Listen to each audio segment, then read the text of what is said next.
Welcome to season 15 of Middle Ground with JLE, where we treat you like family. That's the theme song, Detroit Love, off my first album, The JLE Experience. On music copyright, don't mute on Facebook. I always need to say that. We got another amazing guest for you today. We have emotional mastery coach for high-performing leaders, public figures, and celebrities. Help you regulate under pressure, lead with presence, and protect your peace while you win. Author, speaker, writer, Red Carpet Business Expo Chief Executive Officer, Lisa Drew, ED. D, or Dr. Lisa Drew. Welcome to the show. Thank you, thank you, thank you. Awesome intro. I'm happy to be here. Gotta bring y'all right. I know. I'm loving it already. First question, what led you to this path?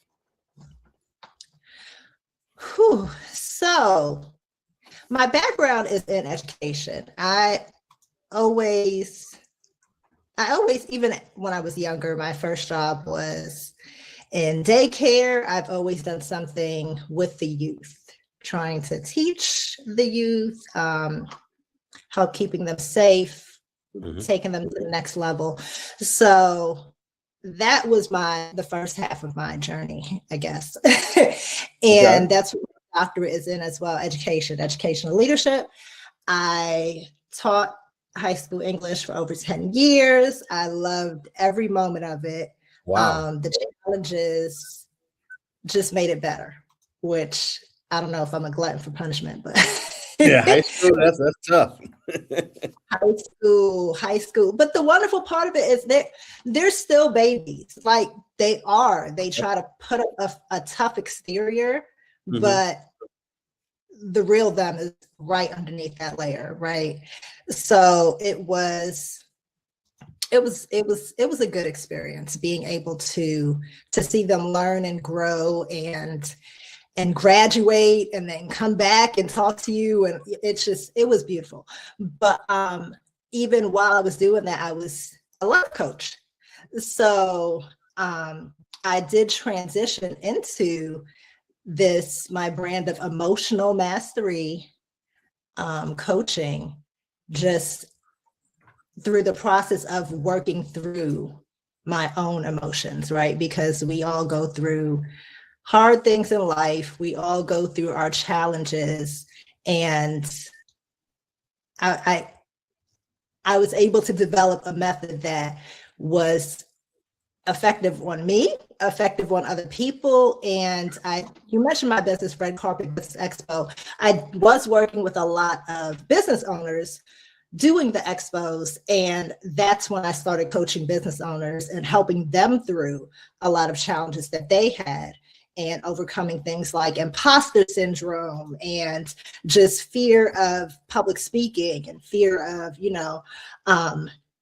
pricing, right? That's a big one for business owners. They're very afraid to set their prices and stick to it and things like that. So it's all tied to our emotions. All of it. So that's really what led me down that path, and walking people through that and showing them how to stop fearing their emotions and turning them into fuel. It's been amazing. So that's where I am now. Okay. I hope I wasn't too long-winded. Oh no, this show is all about you. And much times you need to explain it. So why did you come up with the name Red Carpet Business Expo, and what are all the services? Awesome. So with Red Carpet Business Expo, I created that so business owners could get visibility, right? And every person who's growing their business, every person who has started a business, they're doing it to the ones I've come in contact with anyway, they're doing it to provide a service. They're doing it to help others. And visibility is something that is so hard to get, right? So Mhm. I wanted to come up with creative ways to help people showcase their business and to excel, be able to get sales, be able to get more exposure, build their brand. So the red carpet is what I thought of, right? Being able to put them on display in some way, Mhm. shape, or form, being able to showcase their unique services, their unique products, their talents and abilities. And I just wanted to highlight other people's businesses. Okay, that's pretty awesome. 'Cause you ain't have to. I'm pretty sure they enjoyed the service. They make some money. A lot of good feedback, yes. Now, what made you go into doing the emotional mastery coaching? Did that's your name or is that an established name already? So never heard of it. So, and that's a good question. So I came up with emotional mastery coaching, right? I came up with that concept. Emotional intelligence is what people are used to hearing when it comes to emotions and emotional intelligence. I've read I feel like I've read all the books on the topic, Okay. but it's awesome. It's amazing. I feel like it's the first step, right? Okay. Because when you have intelligence in an area, when you have knowledge in an area, that's the starting point. Now it's what do you do with that knowledge? How do you really deal with the moment to moment emotions that we're Mhm. dealing with on a day-to-day basis? So what I realized and what I identified is that every time so I'll start here. Our emotions are tied to our negative thoughts, right? Anytime, well, our positive thoughts too, because we have positive emotions. I don't want to only talk about the negative ones, right? So we have positive emotions, we have negative emotions. It's all tied to our thoughts. So whenever you think about anything, your body creates a chemical. Your brain instantly creates a chemical. And we notice that in things that we have a strong connection to, right? So if you think about someone that you love, it'll change the way you feel, right? If you think about something that you're scared of, like most people are afraid of public speaking. They say that Yeah. people would rather die than get up and speak in front of a a large crowd of people. So people who are afraid of public speaking, even the thought of getting up on that stage, if something happens and their boss says so and so is running late, they can't introduce our speaker, I need you to go up there and introduce them, here's the mic. Flood of the butterflies in your stomach, Uh-huh. the nerves, you start shaking, like you have a physical reaction to something you're scared of, right? And we only notice it with the things that we're very afraid of and the things that we're very in love with, right? That's when you notice it the most because you pick up on it, but it happens with everything and it happens so quickly, right? So if I were to bring up a topic that you were like, whoa, we can't talk about that on my show, you're going to have a reaction to it. Like you're going to have an internal reaction. Now, I realized that is your fear response. That's fight or flight. And it's actually fight, flight, freeze, or fawn. So whenever you have an emotion, a negative emotion, your body automatically goes into a fear response. Automatically. And unless it's something, huge, you may not even notice it. So we're going through our day being pushed into these miniature fear responses all throughout our day without even noticing it. And by the end of the day, you feel exhausted. By the end of the day, even if you haven't really done anything, because all it takes is a thought. You're not actually in danger, but your brain doesn't know that. Your body doesn't know that. Your emotions are instant, and that fear response happens without you even realizing it. And that's something that takes a while for people to really grasp, especially men, right? Because they're like, I'm not scared of nothing. I wasn't scared. You don't have to be scared. It's not a logical thing. It's an automatic, just instinct, type of thing. So I teach people how to, first of all, come into awareness about when you're going into that response, becoming more aware, becoming more in tune with what's going on in your body, your mind, your spirit, all of that, becoming more in tune with yourself and when you go into that response. And I teach them different, quick and quiet breathing exercises that you can do to bring yourself back to reset your fear response. And then things like reframing is very powerful, because oftentimes it's not what's happening to us that's the bad part. It's the story we're telling ourselves about it, right? Because we've been on this planet for a while. It's a lot of things that happen that end up being, it seems like it's the worst thing ever, but we figure it out. We find a way through it. We find a way around it, depending on the story you tell yourself. And two people could grow up in the same household, right? Could be abusive parents, could be a bad situation. One person tells themselves, this is the reason I'm not going to be like that. I'm going to be better for my kids. I'm going to be better for my family. The other person tells themselves, the reason this happened to me is because I'm not worthy of love. I'm not good enough. And both people will end up being right. Both people will end up living out the story that they told themselves. So that reframe in that moment when you're trying to bring yourself, back to calm, that reframe is so important. The story that you tell yourself in that moment about what's happening is going to change the outcome. Because we can't always control what happens to us, but we can control what happens inside of us. A lot of people tell you can't, but you can. You can. And that's my journey. That's what I help people to do.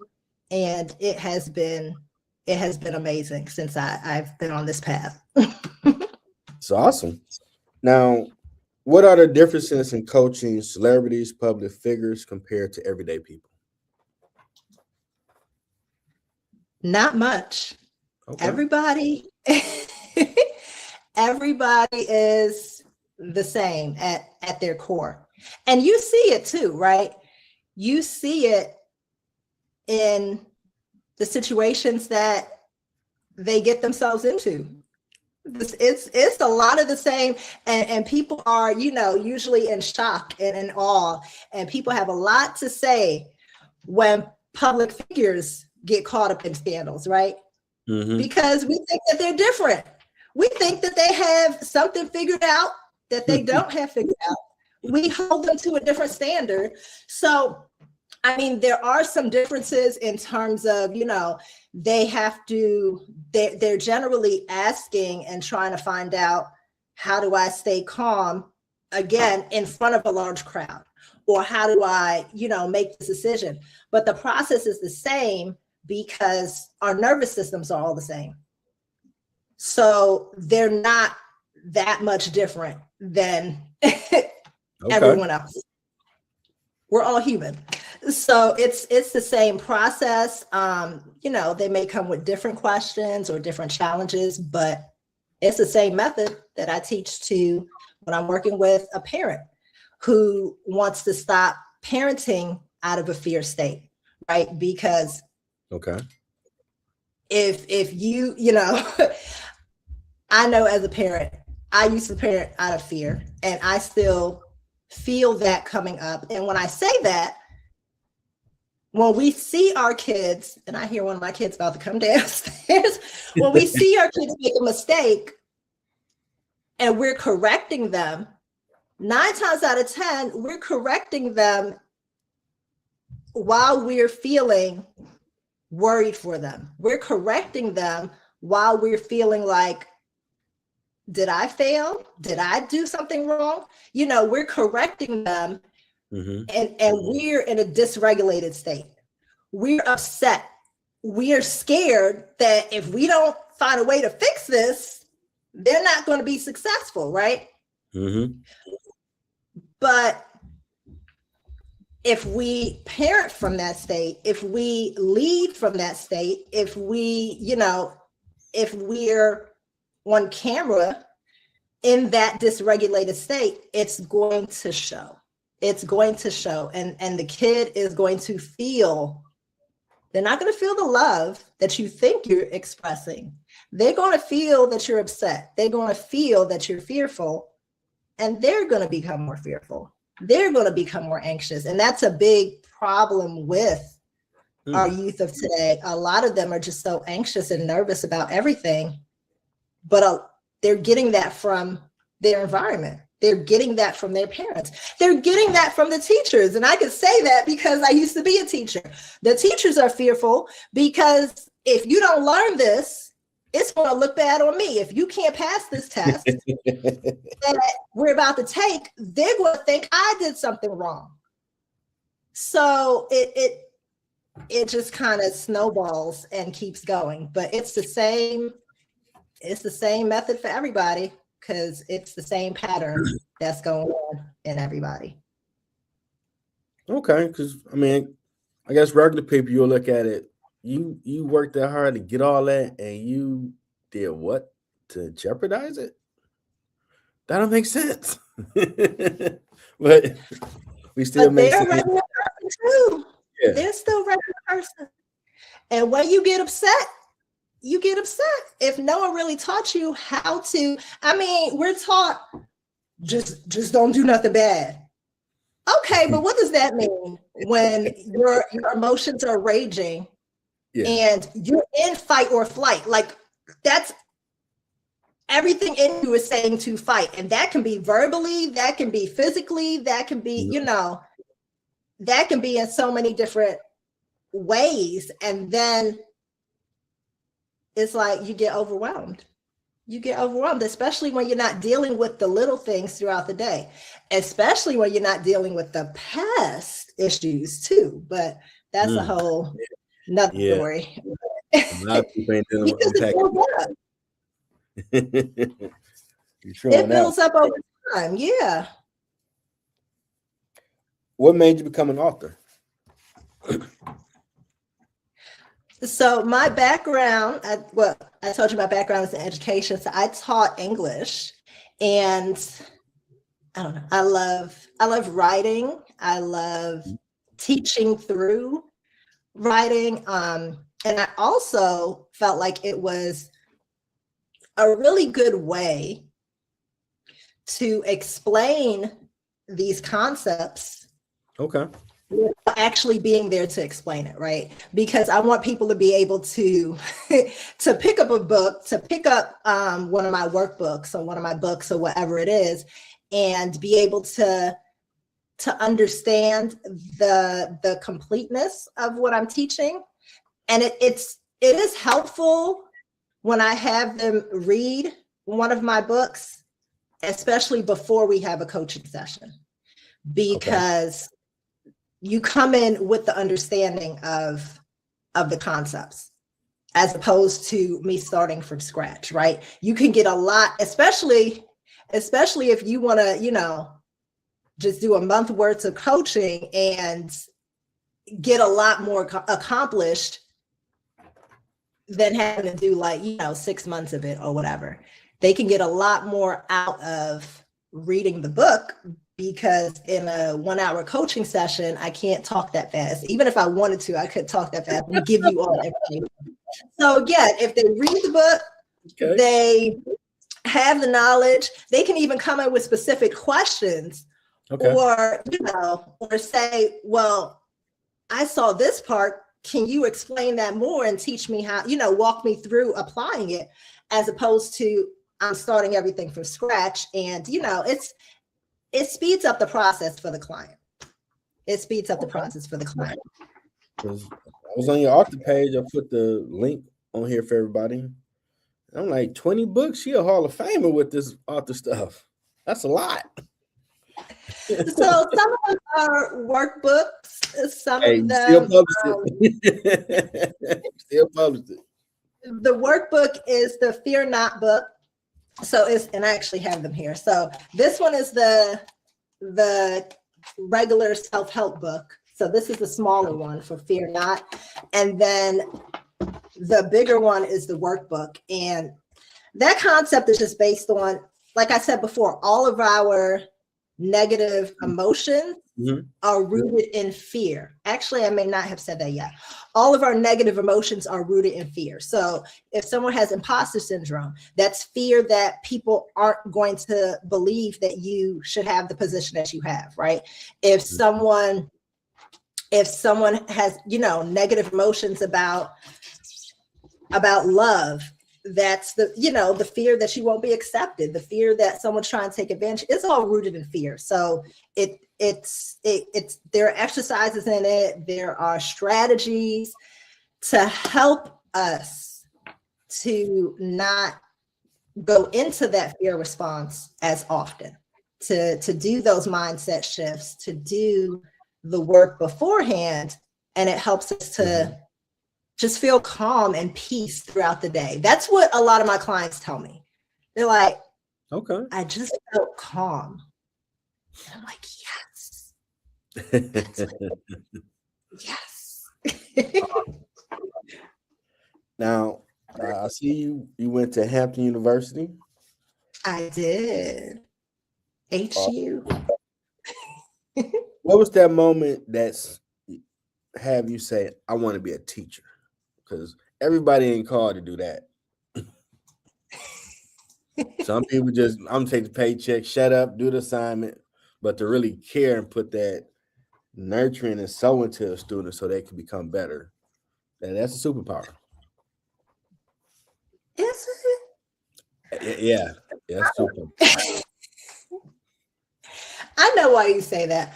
I just, like I said, even my first official job when I was in high school, I was a camp counselor. I just always wanted to, I was always around kids, always helping kids. I know it sounds corny, but I really feel like the children are the future, right? It is. However, whatever they do, good or bad, that's going to shape where our world is heading. That they're going to, and I have kids myself, so I have 3 children, and it's also shaping the world that they're going to live in, that they're going into, right? So I was definitely not the teacher who just won the paycheck and and went home. My students used to tell me, you're doing too much. You're doing too much. I made a sign.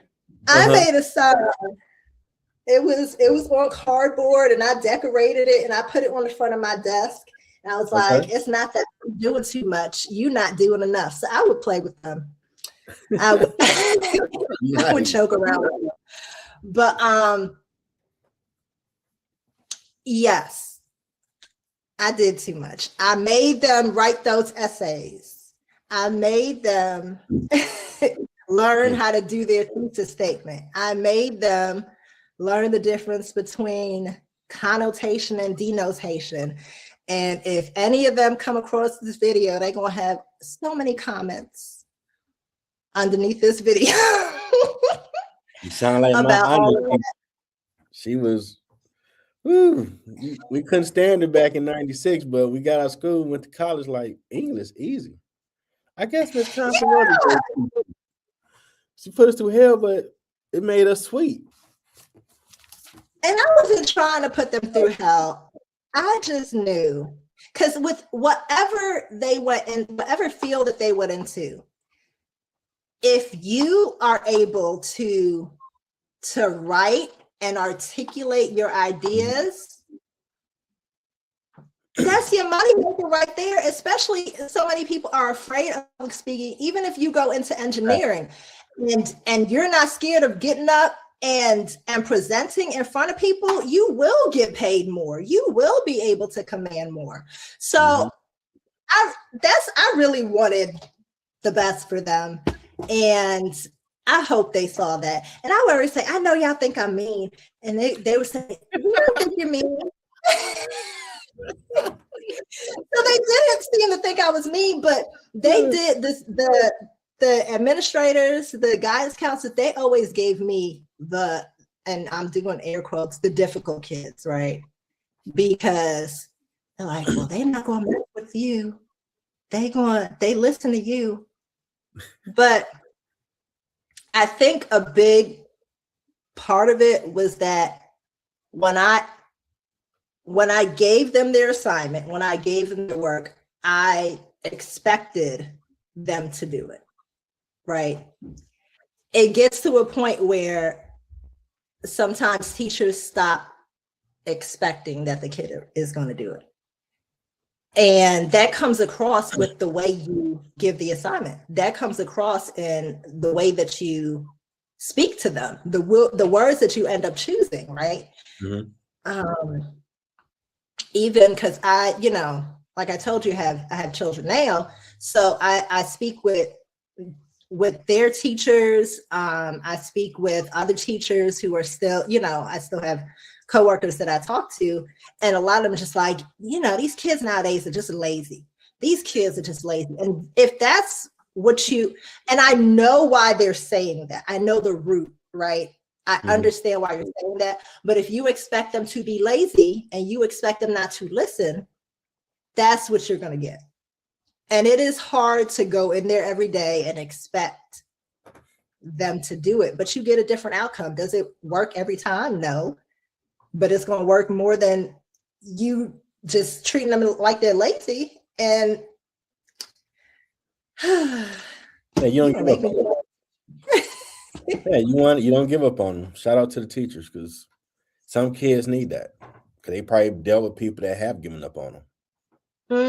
So that you want, like, nope, you can do it. We're gonna sit in this classroom until you do it. And they see, they probably get her like, hey, that catapulted me to becoming who I'm supposed to be. Hopefully. And I've seen it in a lot of the students, but they did always tell me I was doing too much, because I wouldn't let them slide. As she told you, that's the crazy part. We used to complain at the trade library, like, man, why we doing all this 15-page Julius Caesar crap? This sucks. All right, we done training. Now let's get to work. Let's fix it. Let's do it. Turn it in. But shout out to Miss Constant, man, because Wayne State English, like, man, what? Man, I can write 10 pages freestyle. What you want? Yeah, but she believed in you, and you felt that. Yeah. I ain't gonna lie, I did break free senior year. Like, I had enough honors, and I just want to be free, just get my degree, put my feet up a little bit. But Jeff, you done gave me enough. Trust me. And the bad thing they did too, all the kids that had regular, not really challenging English, they gave all them her. I'm like, people had to go to night school to get that English 7 pass, because she was throwing out F's like cakes. Because they weren't prepared for that level of work. So teachers, y'all superheroes, for real. Well, thank you. I appreciate that. Now, I really do. Oh, for real. Now, what do you like about doing the workshops and speaking events? The transformation. Okay. I enjoy taking the audience on a journey. Taking them on a journey. So painting the landscape of where we are now, the skills that they're going to learn, and showing them the outcomes of how it could be once they develop and learn those skills. The journey, because a lot of people don't know that there's another way, right? We think that just living in constant stress, and right now I'm speaking about the workshops that I do about emotional mastery, but just living in constant stress is not how it has to be. No.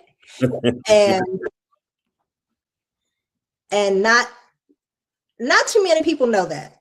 Not too many people know that. And even with all the research going on now, they are tying and figuring out that so many of our diseases and ailments are linked to stress.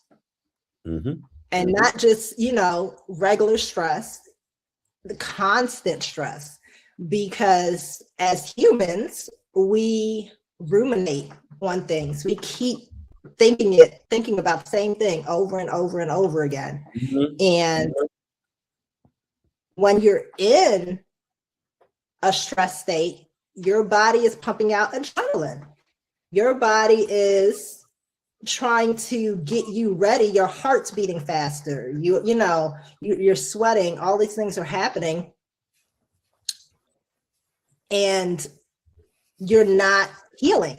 You're not at rest. When our body is in a calm state, it can heal.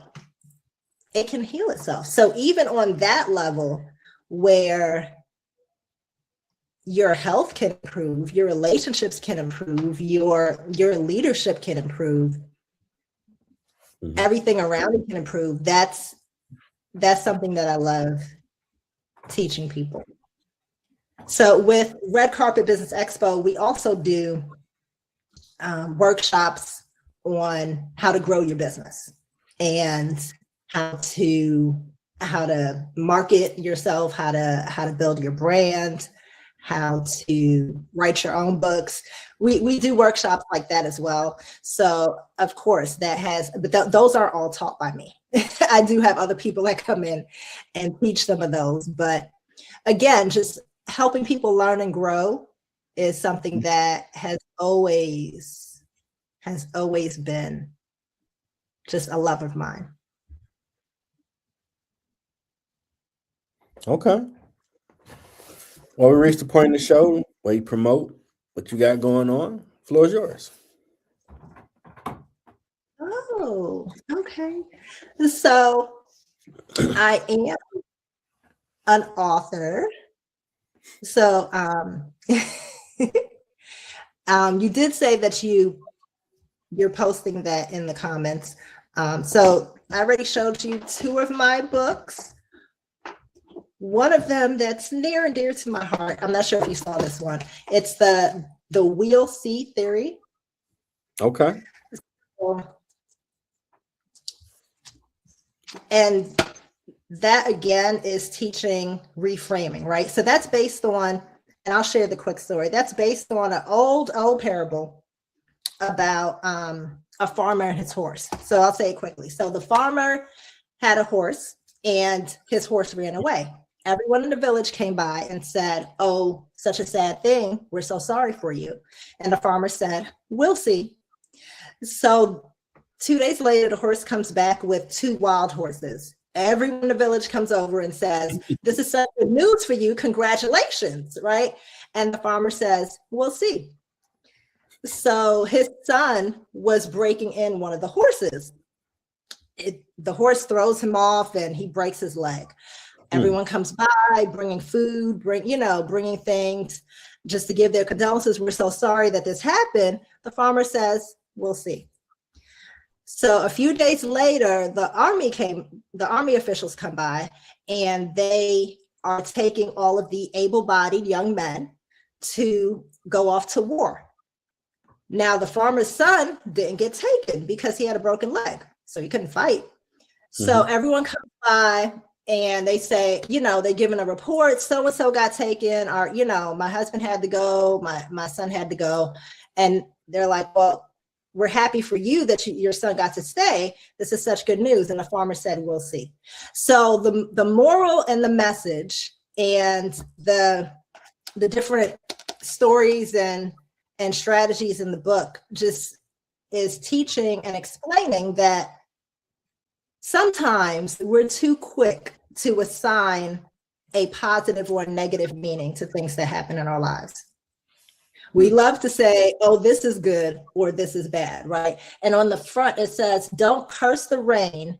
It might be watering your next harvest. So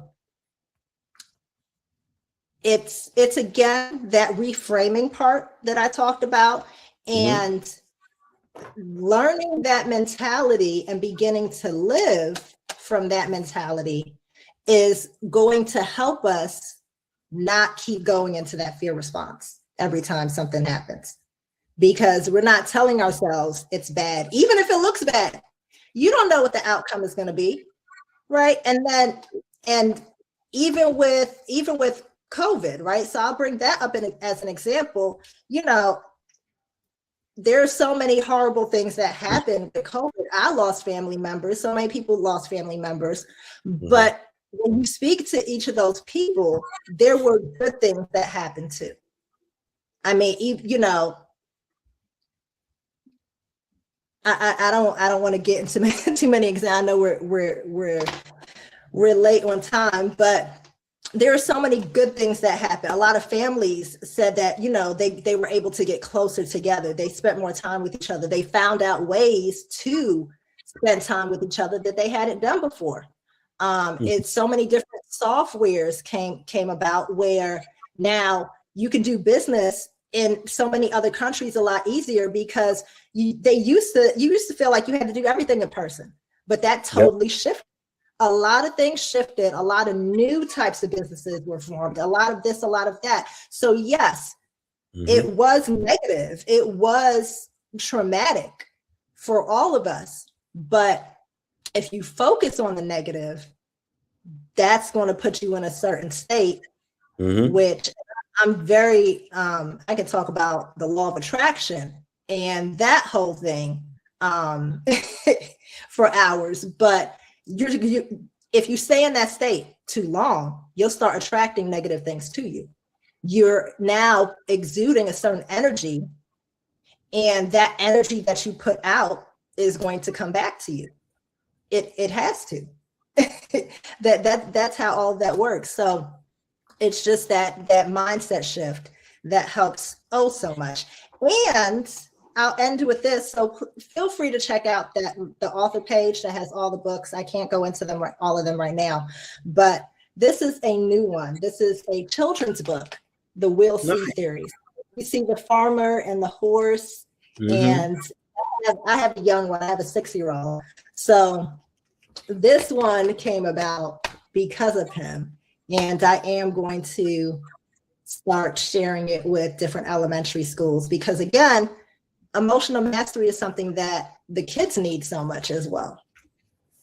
So that's essentially it. I do have, I can post my LinkedIn page if people want to reach out and connect. And if there's any speaking opportunities that they want to think I'll be good, you know, a good fit for, that'll be wonderful as well. And just different partnerships or collaboration, that would be awesome too. But this was great. Thank you for having me. I'm so honored to be here. Yeah, we're not done yet. This is just a segment. I appreciate you sharing. It felt like you were wrapping up, so I was just making sure. No. We at the segment where it's all about you. Take all the time you need to get whatever you got going on out there. The show is all about you. What made you awesome? Thank you very much. All right. And that's anything else you need to promote before we move on? Just the other books. Do you have any books that you had questions about, or? What was it like writing your first book? Oh, stressful. That's stressful. It was.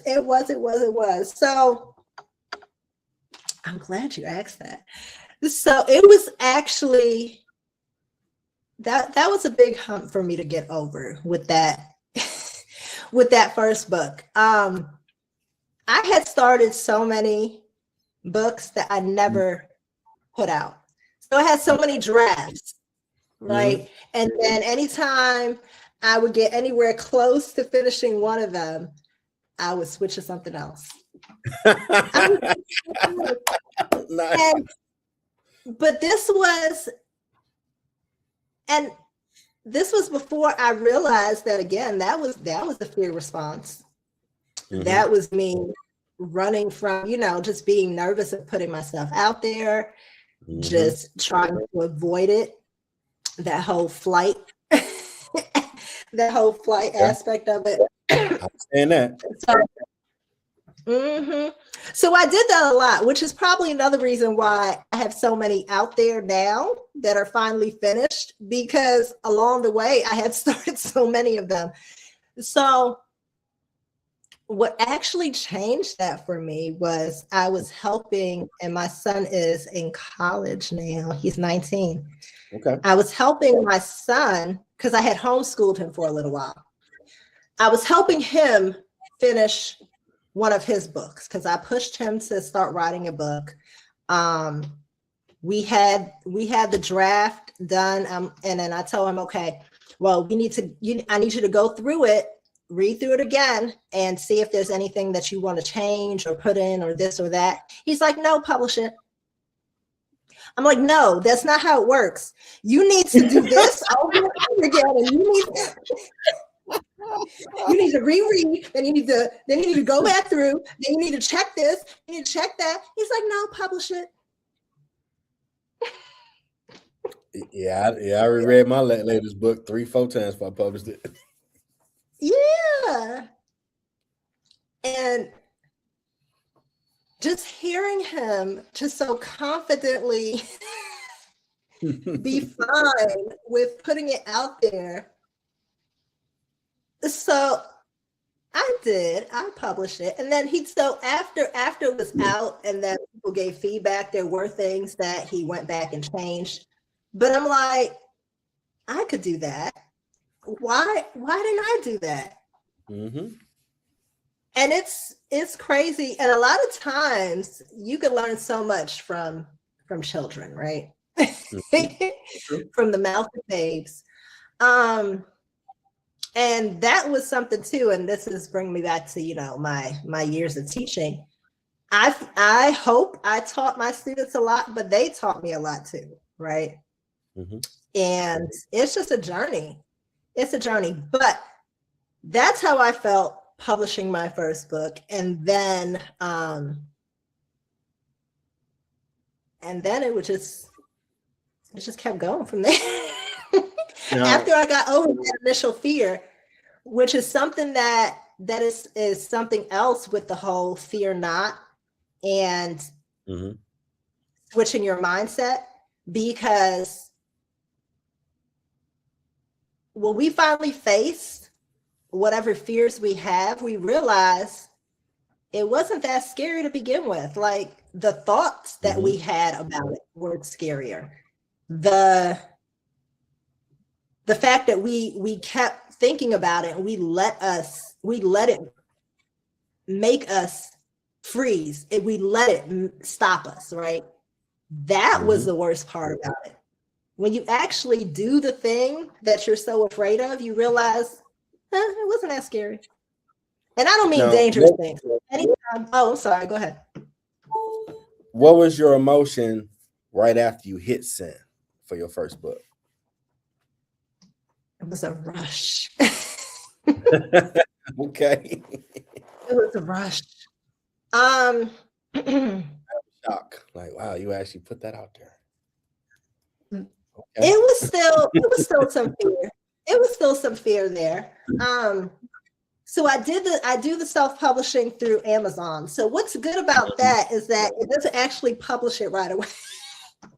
It No. goes through their checks and their, Mm-hmm. excuse me, and their whole system. But I do feel like what made me feel a little better about it was that I knew I could always go back and re-edit if I needed to.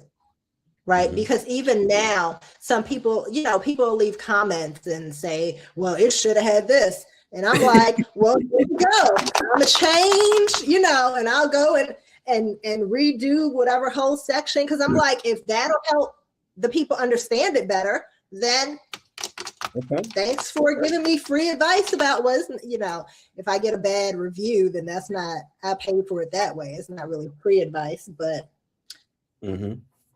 I still go back and edit. I still go back and add stuff or change stuff. So I'm still obsessing over them, but they're out there. They're out there. Yeah, because it's a different feeling when you do it. Because I've been told. Yeah. How did you feel the first time?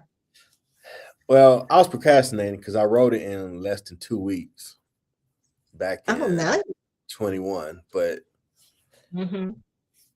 I wrote about getting my degree and some most inspirational quotes. But in telling my story, I attempted suicide in high school. Like no one knew. So I'm like, you put that in there. Oh, I ain't publishing this. Oh, never, never, never, never. Never, never publishing this, but But God got on my head months later, like you need to put it out here. Amazon got some go research it, and I found the KDP. I still was trying like this. I'm not gonna hit send. You just get a feel like somebody pulling your ear, like, okay, hit send. And it wound up helping somebody that I met on Instagram that really was about to do it. So that made me start looking at it ain't about you.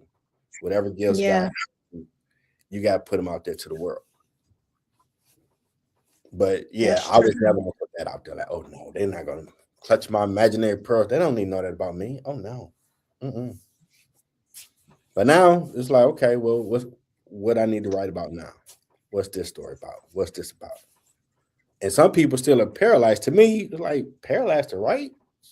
Just write it down and put it out. But that's a great fear for some people that are writers. Like, wow, I really want to do a book. Like, just go ahead. Oh no, it ain't hard to start. You can talk to technology, it'll do it. No, I can't do it. Like, wow, some people really ain't ready for that next step because it's going to open doors in you to do other things as well. Mm-hmm. And also that. Mm-hmm. Go ahead. No, I was going to say that's that fear response. Mm-hmm. They're stuck in that fear response, which I didn't realize that's what was stopping me before. Yeah, because you got 5 out here. You deep in these streets. You're doing half court like Steph Curry. I'm like, get that one. You have 5, don't you? Yeah, I got 5. You got 20. Like, oh, I gotta get on her level. Now, what has been your biggest challenge on your journey? Whew. That is a good question. So I would say that my biggest challenge is learning how to master my inner world while building my outer one. So those moment to moment situations where doubt still comes up and feeling like you have to juggle it all. It's deep. Yeah, I feel like that's been my biggest challenge.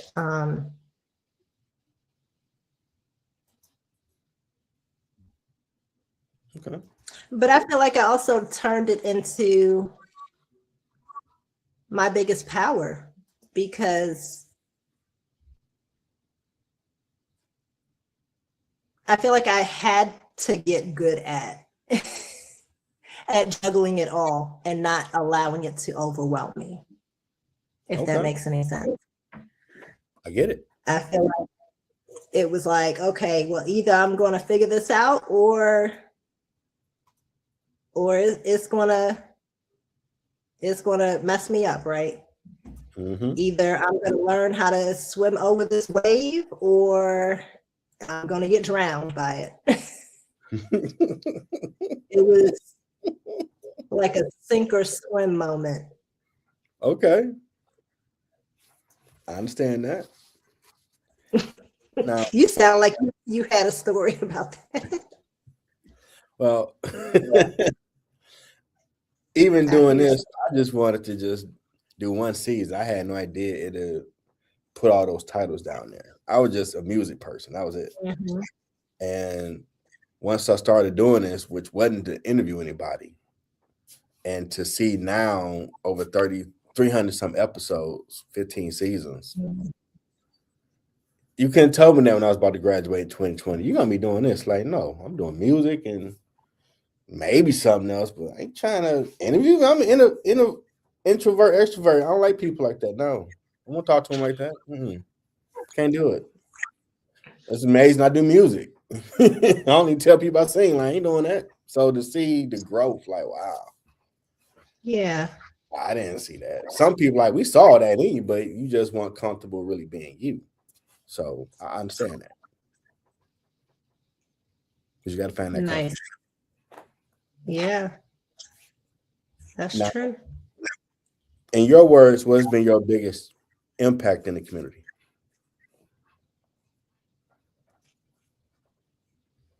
I would say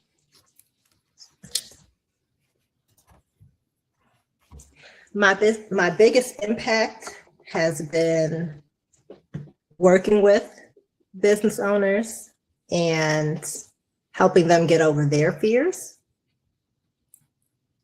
because I've also seen the impact that they are able to have on others. Okay. So I feel like that's probably why I want to work with business owners and CEOs and people who, and I've coached principals and assistant principals as well. Just they reach so many others, so that by me impacting them or teaching them strategies that make them better, I know that they're out there making other people better as well. Okay. So that whole each one teach one, where you throw a rock into the lake and those ripples go out. I think that's been my biggest impact. Nice. Now, hope makes you feel very comfortable giving that Nietzsche type knowledge for the Yoda game, as I call it. What advice do you have for someone trying to find their purpose? Purpose. Purpose is such a big purpose is such a big word. So the advice I would give to someone trying to find their purpose is to stop searching for their purpose like it's something outside of them. I feel like purpose isn't found, it's revealed. And especially nowadays, a lot of people think of purpose like a job title or a business idea or this big accomplishment, right? But in reality, purpose shows up in patterns, and it lives in that thing that keeps pulling you. So think about the problems that you can't ignore, the moments where you feel most alive or most frustrated. and start there. I would tell people to pay attention to what moves you emotionally. So that's not only things that make you happy, but things that make you angry, things that break your heart, things that people are always coming to you for, right? Because those things are going to point you towards what matters to you most. And when you pursue the solutions for those things, that's when you'll feel most alive, right? Because I feel like when people are searching for their purpose, that's what they're looking for. What can they do that'll make them feel alive? What can they do that'll make them feel like they've done something on this planet? Mm-hmm. So that's what I would say. The things that you've survived, the things that you've overcome, and stop waiting until you feel ready. And notice when you're avoiding, because I know we both spoke about we've done that, right? Mm-hmm. But that's that awareness piece, becoming more aware of when you're procrastinating and working through that, pushing through that, because it's not about perfection, it's about movement. Clarity comes from movement. And even like publishing the books, like I was talking about, even if you make the move and you realize you could have done something differently, you can go back and fix it. Or you can fix that problem in the next book that you write or whatever it is, right? That forward motion is going to stop you from overthinking, and it's going to keep you on track. So it's kind of like something I would always tell my students. You need to start moving. A lot of times, if I was teaching my students a new skill, Mm-hmm. or they had an assignment to do, if they didn't know how to complete the assignment, they wouldn't do anything at all. Mm. And honestly, that's what we see nowadays, right? Because those students who are in the back of the class with their head down, or they seem like they've checked out, Mm-hmm. they're in a freeze state. Because we talked about fight, flight, freeze, or fawn. They're frozen. They don't even want to try, not because they don't care. A lot of times they do care, because they're scared to fail. They're scared to fail, so they don't even try, right? But I always tell them, if you take the first step, if you do something, I can help you. And I tell them, I can't steer a parked vehicle. That's dope. As long as you're in motion, even if you're going in the wrong direction, I can show you how to I can turn the wheel and go in the correct direction. But sometimes just getting them to do anything is hard, because they're just stuck. They're just stuck. And that's students, that's business owners, that's, even business owners, they get to a certain level. It's not that they're not doing anything at all, right? They get to a certain level, but it's this one thing that's going to take their business to the next level, and they're scared to do it. Okay, let's get started. We'll make corrections along the way, and then we'll get to the destination. But you can't, you're not going to be able to learn if you're just sitting still. So start. You got to start. Start messy. Start messy, start wrong, but start and fix it along the way. That's nice. Yeah, that's some dope advice. So, how did you enjoy being in the middle ground? It was awesome. See, told you you had nothing to worry about. I wasn't worried. I ain't had to crack no I jokes, do nothing silly, get you comfortable, chill back and dropping all them gems out here. So, how would I do if you had to rate me from 1 to 10? 11. I'm putting you 11. Mm-hmm. Knocked it out the park. I'm gonna get that in writing. I like that. I ain't got no problem doing it for you. I'll sign it, date it, the whole nine. Because I've had people where they like, I never interviewed before. Like, trust me, I'm gonna make you comfortable. Tell your story. And I watch the time to see when they get comfortable. Some it might be halfway, first 10 minutes, some first 5.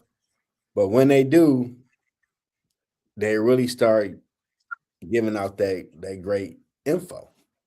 Because them being chill, talking about whatever we're talking about.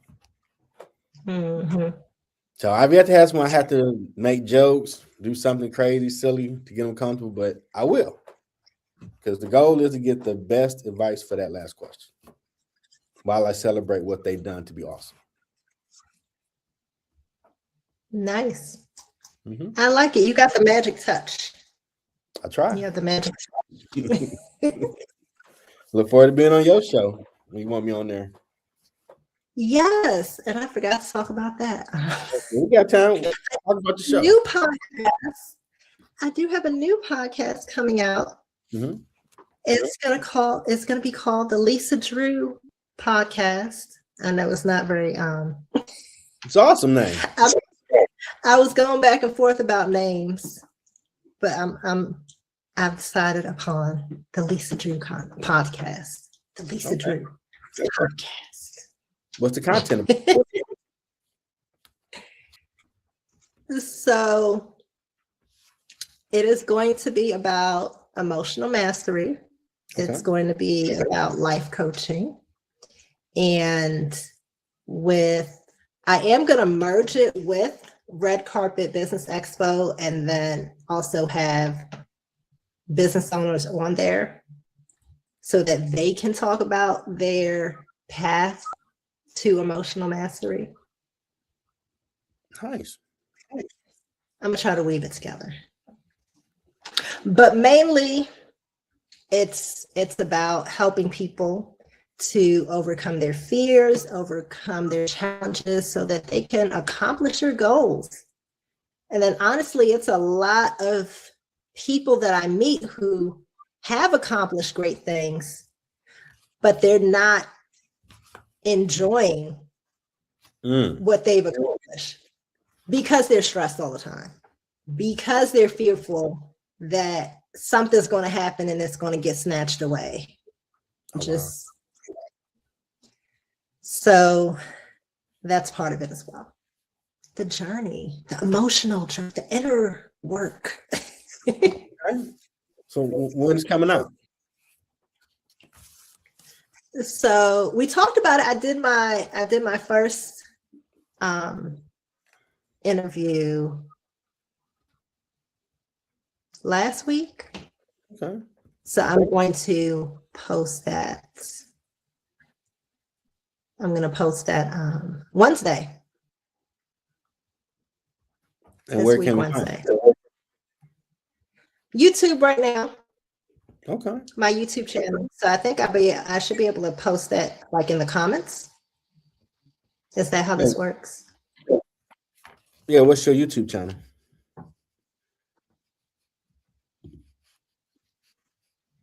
Well, I'm going to have one just for the podcast. But let me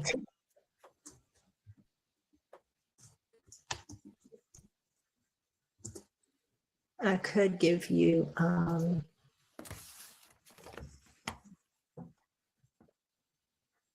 one that I have now. What is it?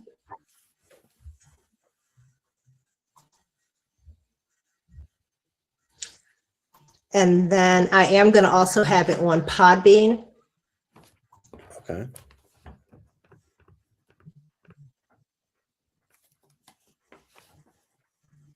So my current YouTube channel is at Lisa Drew Emotional Mastery. So at Lisa Drew Emotional Mastery.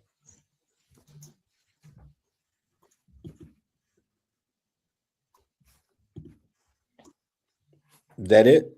I spell it right?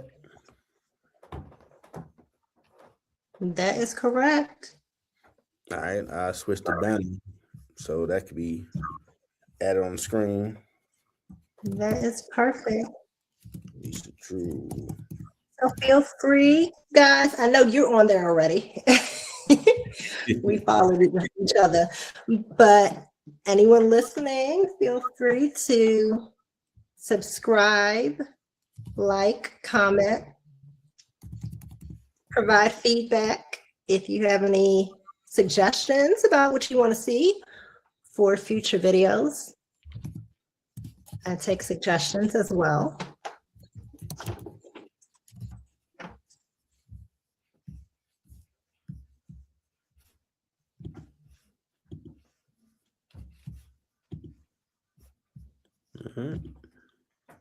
There we go. And that'll be across the screen. I'll get that up. Awesome. Gotta bring you out. So much. You first class around here. I see. That's how we do it, guys. Wait till I get my building and really do it up. Fly people out, do the whole. Do it. Ric Flair was my man from wrestling, so I'm gonna do it first class, everything, the whole bit. When we get there. I love it. This first class now, but yeah, it's that first class, but I ain't young yet, and what I'm want it to be. So we first class, but ain't that Dom Perignon first class, but it's gonna be there. But we be live, have the stage set up, doing it. Yeah, we're gonna take over the world with it. I love it. I'm here for it. So reach out if you need anything. Oh, I'm definitely going to be hollering at you about Coach because I need help get my theme better than what it is. Get it out here. Awesome. I'm working again now, so I'm going to have the funds to. We're taking over. That's all I said. We're going to take over. 26, we're taking over. I ain't gonna do nothing crazy. I'll tell that now because I don't like drama. But we taking over. Ain't gonna be no scandals with like they got Jefferson. Nah, they lying on me. I always got somebody with me. I got a witness. I ain't do it. I wasn't there. Nowadays, you have to have a witness with you. Man, I'm telling you, like, man, I wasn't inappropriate in nothing. I said, I'm watching cartoon. What are you talking about, man? He was right there with me. Like, don't. I watched DuckTales coming up. Scrooge Duck taught me a lot. You get your money up, you don't lose it on no foolishness. No. No people with it. That's the goal. Absolutely. That's the goal. Any final words before I bring you out and get back to your family, do what y'all do for the rest of the night? I know I'm about to put the little one to sleep. So final words in closing. So thank you again for having me here. This was awesome. I felt very welcome. And I forgot the applause. I love the applause. Maybe that's why I like speaking so much. I'm like, ooh, applause. I'll take it. Yeah. Forgot to love it. Introduced to had applause hit. Trying that out to get better. But go ahead. Yes. So final words. Our inner world is just as important as our outer world. And actually, it's our inner world that creates everything around us. So be sure to take care of yourselves. And remember, when you master your emotions, you master your life. So good to see all of you, and have an awesome rest of your day. Okay. So I want to thank the emotional mastery coach, author, speaker, writer, podcast host, and Red Carpet Business Expo Chief Executive Officer, Dr. Lisa Drew, for sharing her story. Like, subscribe, check it out, tell people about it, because after all hearing this goodness, if you ain't doing nothing with yourself, you procrastinate. And ain't nobody else but you. Sorry, we can't give you no more excuses. You gotta try. You gotta do something. Mm-hmm. And another hour, season finale ground floor be coming up. So y'all stay safe, enjoy your weekend. And we got a new episode next week. Till next time, everybody. Bye, everyone. Thanks for tuning in to Middle Ground with JLE. Hope you enjoyed the show. If you want to buy my products, go to Amazon.com for my books or my music. Like, subscribe to my YouTube channel, Middle Ground with JLE. And more to come. See you next time.